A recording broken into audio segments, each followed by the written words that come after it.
Then after 14 years I went up again to Jerusalem, this time with Barnabas. I took Titus along also. I went in response to a revelation, and, meeting privately with those esteemed as leaders, I set before them the gospel that I preach among the Gentiles. I wanted to be sure I was not running, and had not been running my race in vain. Yet not even Titus, who was with me, was compelled to be circumcised, even though he was a Greek. This matter arose because some false believers had infiltrated our ranks to spy on the freedom we have in Christ Jesus, and to make us slaves. We did not give in to them for a moment, so that the truth of the gospel might remain with you. As for those who were held in high esteem, whatever they were makes no difference to me.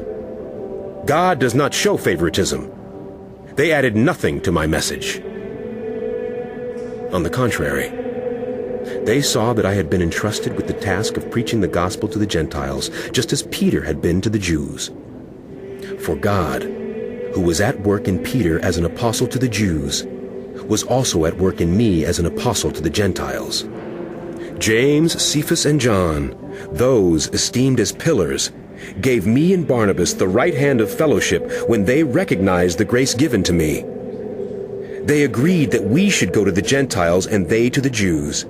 All they asked was that we should continue to remember the poor, the very thing I had been eager to do all along.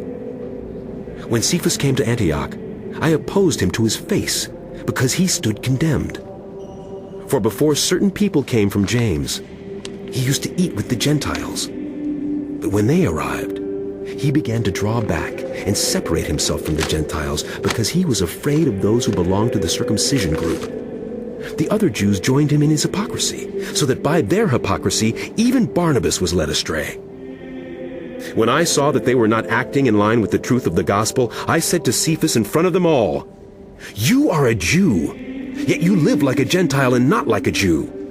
How is it then that you force Gentiles to follow Jewish customs? We who are Jews by birth and not sinful Gentiles know that a person is not justified by observing the law, but by faith in Jesus Christ. So we too have put our faith in Christ Jesus, that we may be justified by faith in Christ and not by observing the law. Because by observing the law, no one will be justified. But if, in seeking to be justified in Christ, we Jews find ourselves also among the sinners, doesn't that mean that Christ promotes sin? Absolutely not.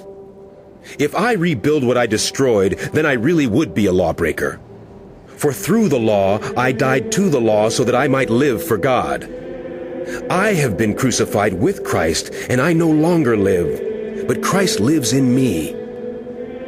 The life I now live in the body, I live by faith in the Son of God, who loved me and gave himself for me. I do not set aside the grace of God, for if righteousness could be gained through the law, Christ died for nothing.